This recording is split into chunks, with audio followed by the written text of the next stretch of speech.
And yo, welcome and happy Father's Day, and welcome to the first post-game reaction pod of this 2019 Gold Cup. In this pod, I'm going to talk about Mexico's 7-0 victory over Cuba, and that's it. It's going to be a pretty short one, even though Mexico did dominate this game pretty much the entirety of this 90 minutes. There's still a lot to talk about regarding this game and in the future. So let's get started. So prior to the game, I had some thoughts that were surrounding the team, the players themselves, and the news of what was going around the team, and I kind of wanted to talk about those before I start talking about the game. So the first one was, would Mexico and Tata be able to learn anything from this game? I know going into this game, Mexico are considered heavy favorites just not just to win this game, but just to win the entire tournament. And I think the only way Mexico could have learned anything from this game was if Cuba kind of halted their attacking progress and Mexico grinded out with like a 3-1 or, I don't know, 2-0 victory, something that kind of prevented them from going all out. As I go later on this podcast, we'll see that didn't really happen. I also wanted to know, of the fill-ins for the injured players on this roster, who would be able to claim more playing time throughout this tournament. As we see, Uriel Antuna was probably one of the bigger, I guess, starting nods, and he was literally a last-minute call-up because of the Jorge Sanchez injury. Same with Diego Reyes, because of the Edson Alvarez conundrum of whether he's going to be in this tournament at all was also a big thing. And again, even Jonathan Dos Santos, his role with his playing time as well. So I was also interested in what Diego Reyes could also bring as the center defensive mid. I also want to talk a little bit about the injuries. There's just more and more names being added onto this injury list. It's been a very, very terrible time to get hit with the injury plague.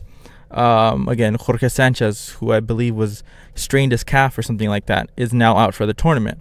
He's out, the Americas fullback. And then I believe that only leaves Mexico with just one natural fullback. And I think that's Jesus Gallardo. So it's very key. A very key injury that kind of has limited Mexico's roster to just makeshift positions. Another one was Hector Moreno, the experienced veteran center back, fullback, kind of a plug-it-all man. He will be out until the second round. I don't quite remember, and I just don't know off the top of my head what his injury consisted of. But again, he won't be seeing any playing time for at least another week and a half. I'm not really too sure about the extent of Jonathan Dos Santos' injury, but he just didn't play at all this game, and I was thinking he would probably get that center defensive mid role over Diego Reyes, but again, did not play today's game, didn't even feature on the bench, I think. And then probably the biggest one of them all is Edson Alvarez. Prior to this tournament, you were probably hearing about his name as one of the bright young prospects of Mexican football. I think his name had been floated around with some of the bigger European clubs, such as Ajax or PSV, and even Wolves. This is the club where Raul Jimenez plays right now. And to me, and to probably other Mexican fans, this tournament was probably going to be his breakout tournament, or to show everybody else who already knows by watching him in Liga MX that he is a genuinely good defender, a great defender, one who can play overseas. He has the technical ability. He obviously has the physicality, just the size himself. He's a 6'1" player. I think this was his tournament to shine. But again, as I think stated earlier, he may not even play in this tournament at all. Again, we'll see what happens. That may be beneficial of him, because he may be able to rest that body and maybe get a call up to play overseas in the next coming months. All right, so let's get started with the game. My game thoughts. I'm not going to break it down like first half, second half. I will. So that goal early on, within the first 3 or 4 minutes, that was great. Not just for the fact that I wanted to see a goal early on, but for the fact that I think it relieved a lot of pressures from Mexico. The whole crowd was I'm pretty sure it was 99.9% Mexican, and everybody was there chanting, "Come on, score a goal!" And it was really great that team got a goal early on. I think it took a lot of pressure off everybody. I believe Antuna and Tata Martino, because Tata had to play Antuna because of the injury, relieved a lot of pressure off him, and then relieved a lot of pressure off everybody else.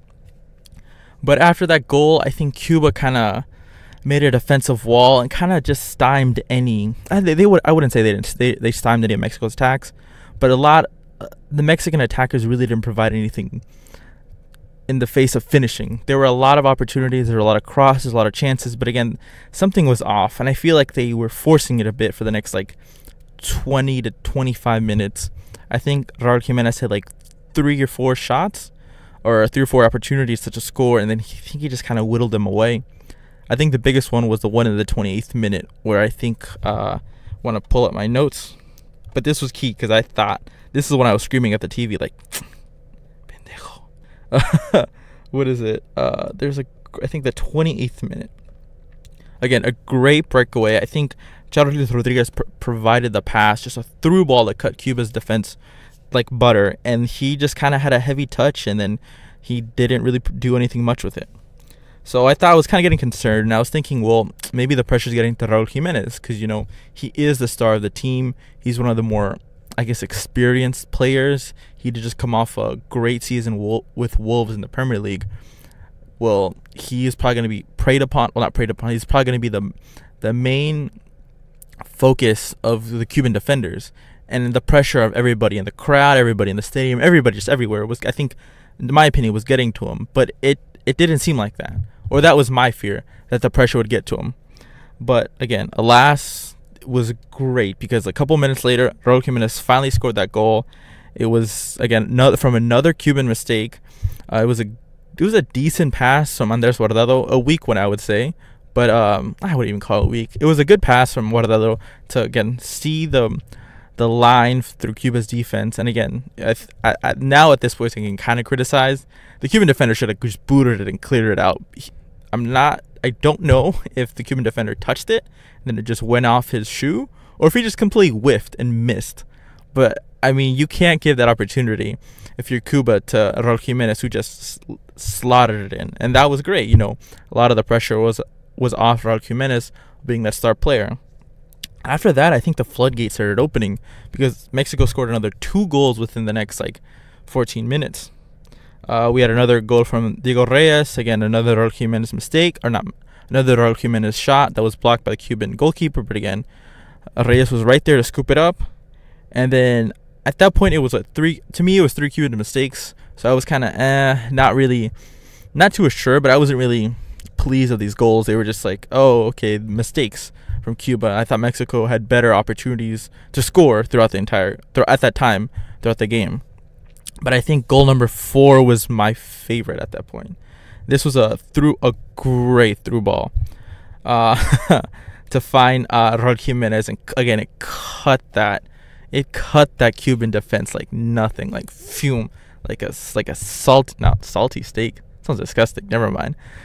I don't know, whatever you can think of, just like butter, I guess. And then it found Raul Jimenez, who drifted onto the right side and crossed it in. And I don't know if one of the Cuban defenders touched it or got in the way. But again, that man, Uriel Antuna, was there to just slot it in to make it 4-0. And after that, I think I was pleased. I was pleased with the performance. Mexico, again, I thought Mexico should have scored a bit more. But again, as being a Mexico fan, you always want the team to score more. There was definitely a lot of chances for them to score more. But again, at that point, 4-0 was decent. For other than that one assist that Andres Guardado had, I really thought he was pretty quiet throughout the game. But again, Cuba was really causing too many problems going forward. So after that, the second half started. Again, really kind of the first 10 or 15 minutes of that second half, pretty boring. I didn't think too much of it. I think Cuba had one of the first crosses, or no, they had one of the first corner kicks of the game. Again, Raul Jimenez and Uriel Antuna and Alvarado were kind of more or less just Raul Jimenez. Raul Jimenez had a lot of the attacking threat. He moved into good spaces, received the ball back from midfield, and kind of provided everybody just ample space to just go and run. Again, Raul Jimenez was key. Even though he misses a lot of his chances, he's not lethal like Chicharito. Even though he's not a clinical finisher, as some classic Mexican strikers have been in the past, he does provide a bit more in his technical ability and his ability as just a big target man to suck in the defense and allow the wide player makers to make the plays. He'll be a great distraction so the other players can provide around him and provide those goal scoring opportunities. Because even though Raul Jimenez has maybe 4, 5, 6, 7 chances, shot chances throughout their games, he will eventually make one or two of them. After so many opportunities, it's just bound to happen. A lot of the top strikers who score a lot of goals in whatever country they play in often are the ones who miss a lot of chances because just everything gets fed to them. It's just that accuracy rate that really is important. But again, went off on a weird tangent about Raul Jimenez and them, about strikers in Europe. But what is it? I think at this point it was the 64th, 63rd minute. What is it? Roberto Alvarado was kind of quiet. I thought the sub was going to come in, and then I saw somebody else warming on the bench, and then I think my thoughts were coming to fruition that was going to sub him out. But right before that happened, another goal number 5, goal number 5 came in. And again, this was probably, I think, my favorite goal up to this moment. It surpassed number 4. I don't know. Just give me a second to kind of bring my ideas or my thoughts back into my head. I have to rank the goals I like the most. Whatever. But this again was a nice play. It was a pass from Guardado over to Rodriguez. And again, I'm gonna use the same analogy or metaphor, whatever. I don't know what it's called, but again, that through ball just slid open Cuba's defense, and you saw Raul Jimenez on the right wing receiving the ball, and then if you give Raul Jimenez that much time, and even though you're a Raul Jimenez hater, you think he doesn't score enough, anybody was gonna score that goal. Maybe except for some strikers, but again, that's a different thing. Nothing just somebody else. I don't know. So Raul Jimenez slaughtered it in, and it was 5-0, and it was starting. I think the next 10 or 15 minutes after that was just Mexico's reining them in again. So number 5, the sub came in. Oribe Pineda for Roberto Alvarado. It was a decent, position for position sub. Not too much to think about. Not. It was whatever. Yeah, I don't really care. So in the 66th minute, Cuba had their first shot. It was really bad. It was off target, I think. I just kind of wrote that in because Cuba had provided nothing offensively, but again, they weren't expected to. Again, throughout the game, true to the Tatas Martino's tactics, the fullbacks were really pressing up high. Jesus Gallardo in the first half was, I believe, had a bit more of the ball on his side, and then Chaco Rodriguez a bit more in the second half. That's from what I noticed.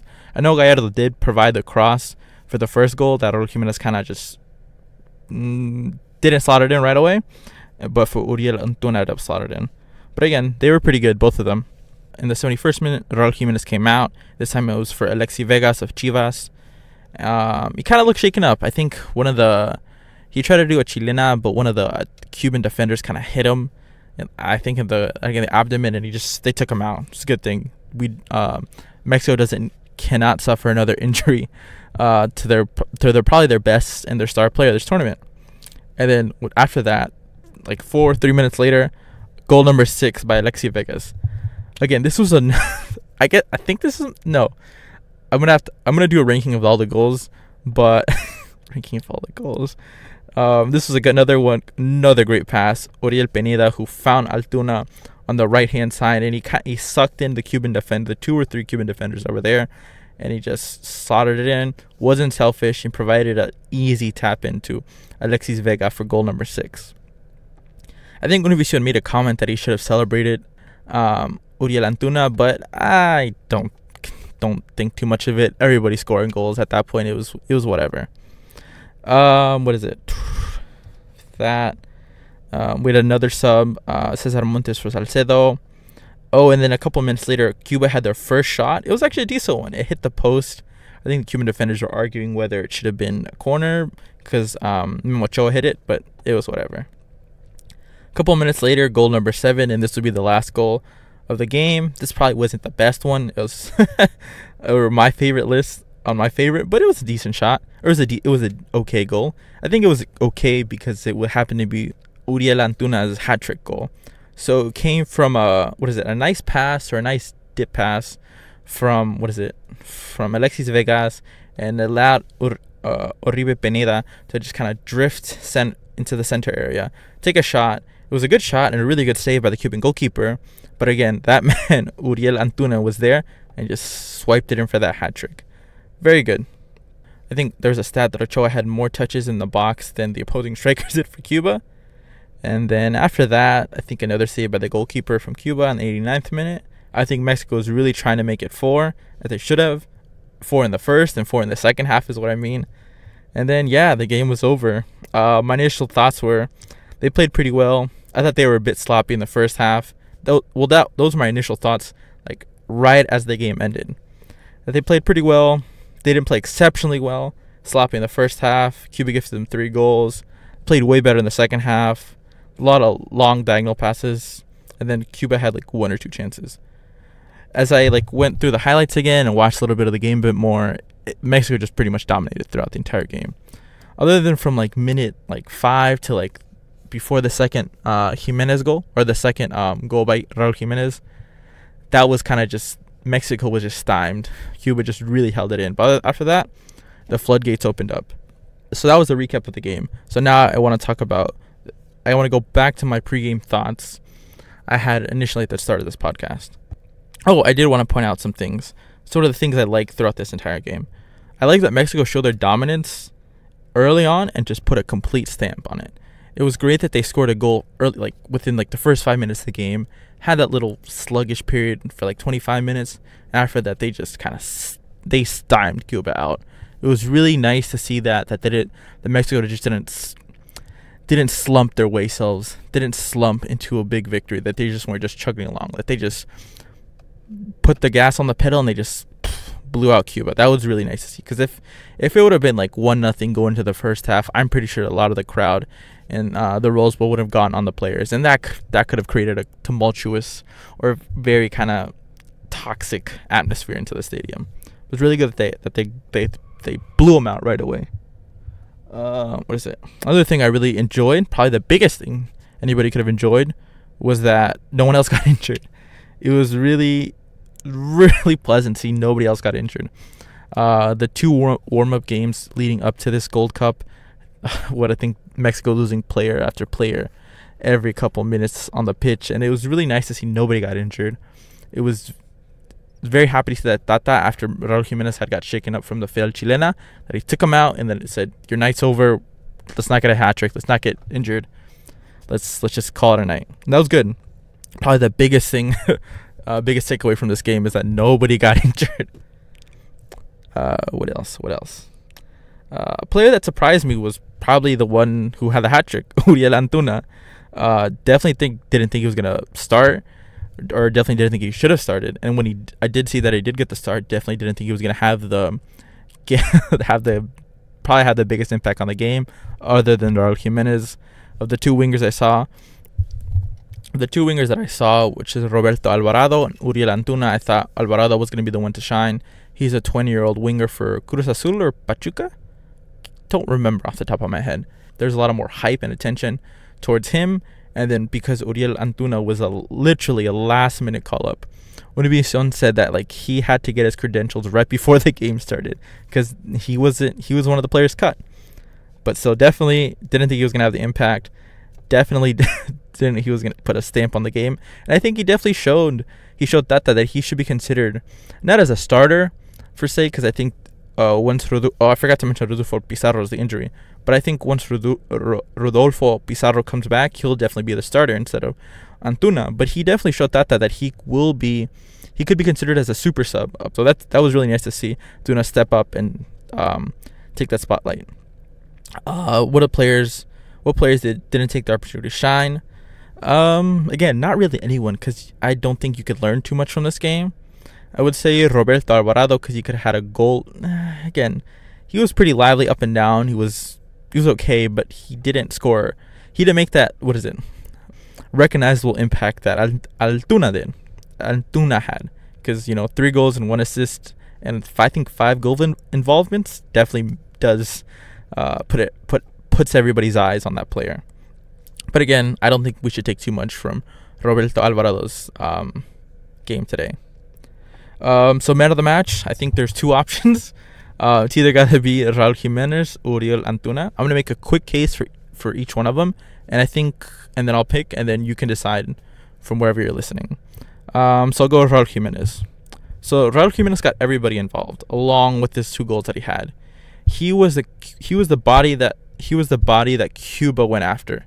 And because Cuba went after Raul Jimenez, I think it freed up a lot of the wing space and a lot of the fullback position space for Shaka Rodriguez, Jesus Gallardo, Antuna, Alvaro to run and deliver those crosses in. And again, Raul Jimenez had maybe 6, 7, 8 chances and didn't capitalize on them.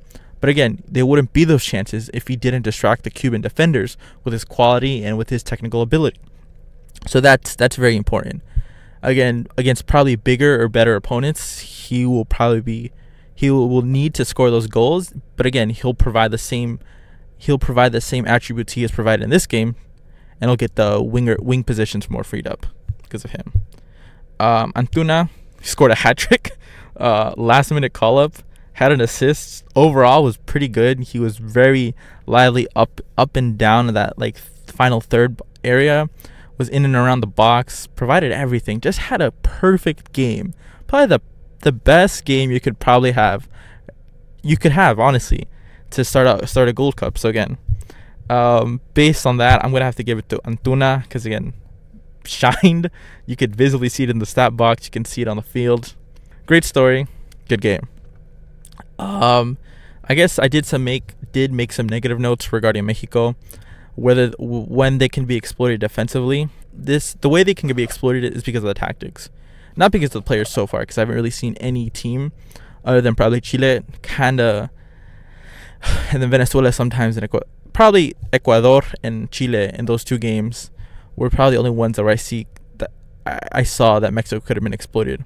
It's based on Tata's tactics. When he pushes the fullbacks high, when it's Xhaka and Jesus Gallardo going up, it's that space between the fullback. Well, because the fullback is going up high, but it's the space behind them. So it's the space that the center backs aren't covering is where Mexico could hit really bad on the counterattacks. Like a pacey winger such as Canada's Alphonso Davies, which we'll get into shortly, could exploit that. Or maybe Christian Pulisic for the United States. Stuff like that, and stuff like that could really do harm to Mexico. But that will come later into the tournament. Canada will probably be on Thursday, but we'll see what happens. And then also just another small thing was every time I only saw this twice, but there'd be time during those 2 times that Mexico would leave a Cuban defender, or not Cuban defender, but a Cuban attacker with ample space, yards, acres to run at Memo Ochoa and the goal, but would never really capitalize that, or they never made that quick pass to just boop it over the Mexican defenders. Again, against a better quality opponent, I think Mexico definitely could be exploited like that, but we'll have to see when that happens. Other than that, I kind of want to go back to my pregame thoughts I had leading up to the game. Did we learn anything? Per Tata in his press conference, no. It's hard to make any analysis after results so large, is what he said during the post-game press conference. Another thing that I took from his press conference was that he told Uriel Antuna to not get so caught up with his stellar performance. Don't look at social media. Just continue to work hard. You'll be playing again as well. We'll do a quick box score analysis, kind of going on pretty quickly. Again, 30 shots, which is a lot. 15 on goal. The victory now puts Tata's record at 5 wins, no losses or draws. Again, 20 goals scored and only 6 conceded on. A pretty start to his Mexico's managerial career. What is it? So the next game will be against Canada. Do a quick preview right now. I don't really know too much about this Canadian team. I did highlight a couple players who I think could cause Mexico some damage or some problems. There are only 3 players. The first one is Kyle Larin, who used to play in the MLS for Orlando City back when I think Kaká was there. I think he scored 20 or 24 goals in his season and a half that he was there. He was a pretty good striker, I thought. Another is Junior Hollett, who played for Cardiff City in the Premier League last year. They did get relegated, but I mean, he is a Premier League level player, and that can always cause a lot of problems for any team. And probably the biggest one is Alphonso Davies. Alphonso Davies, I don't know if any MLS fans out there, if he played for the Vancouver Whitecaps, and I believe his debut was at age 16 or 17, at a very young age. He played 2 or 3 seasons there, and he happened to move on. The team he moved on to was Bayern Munich of Germany. Everybody knows Bayern Munich. He moved in January and had a couple games. I think he played a couple games for them. Maybe he scored. I know he scored 1 goal. Maybe he had 2. But again, if you're playing for Bayern Munich, and if Bayern Munich wants you, you gotta be some good talent. And I believe he had 2 goals or 1 goal or something like that yesterday when they beat Martinique 4-0. So again, this will probably be Mexico's toughest test before the final or semifinal. This will be interesting. I really do. I want to see how Mexico will deal with Alphonso Davies' pace and what they can do to contain him. I'm interested to see that. And then pretty much that's it. Again, the next game will be this Wednesday, 10:30 p.m. Eastern and 7:38 p.m. Pacific or Western time. I don't know what it's called. Versus Canada. I'm not sure where it's going to be held at again. Maybe Dallas, maybe Texas somewhere. I think Arizona. I got to look that up after the game. And yeah. All right, that's it. So yeah, remember to subscribe to the podcast anywhere you get your podcasts so you get post-game reaction analysis throughout this Gold Cup. Follow us on Twitter, Instagram, and Facebook. And yeah, we'll see you back on Thursday after the Canada game. Happy Father's Day.